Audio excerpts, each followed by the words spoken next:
My name is Monica Imanga, the founder of Home of Groot Aub. I started 2007 doing this till today.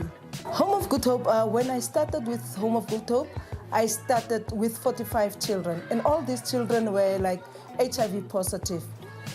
Reason being why I started with Home of Groot Aub was when my daughter fell ill, and then at a later stage, then we just found out that she was HIV positive, and she was only 16 years old, and we never knew that she was, dating or something like that. And then at a later stage, when her health deteriorated, 2 days before she died, she talked to her father. She opened to the father that she was seeing someone and that the person infected her with the virus.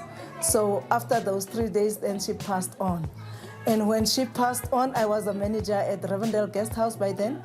So after everything, and I was sitting and looking at things, then I said to myself, no, let me do what I always wanted to do, like working with children and so forth.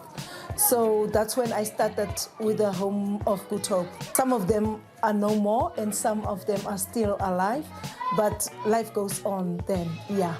So it's not, at first it was only the feeding scheme. Then I said to myself, okay, giving food is not enough. It's good, but not enough. And then we started also with the education program. So from the age of 7, we took children to school, up to date. And even today, we have 5 graduates from the Home of Groot Aub Soup Kitchen. So 2 of them are lawyers. 1 is engineering, and 2 are at tourism. And they are all supported by Home of Groot Aub. My focus is mainly all children. We do have some parents, old people that always come, but for me, it's my first priority goes to the children. Yes.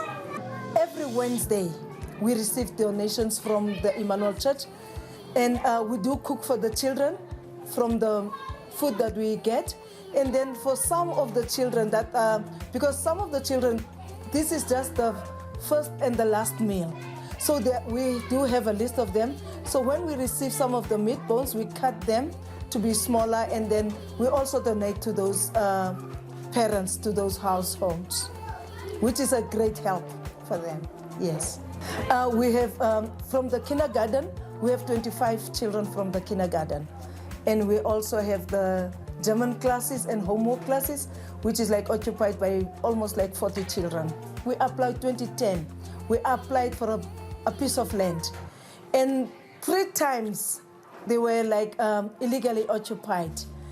And 4 years back, I went to the city of Windhoek, and I was like, no, this is now enough. What can we do now? They said, now just go and identify another land. So which I did, which is in Monica Street.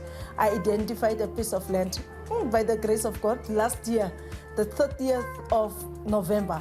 So the land was granted to us.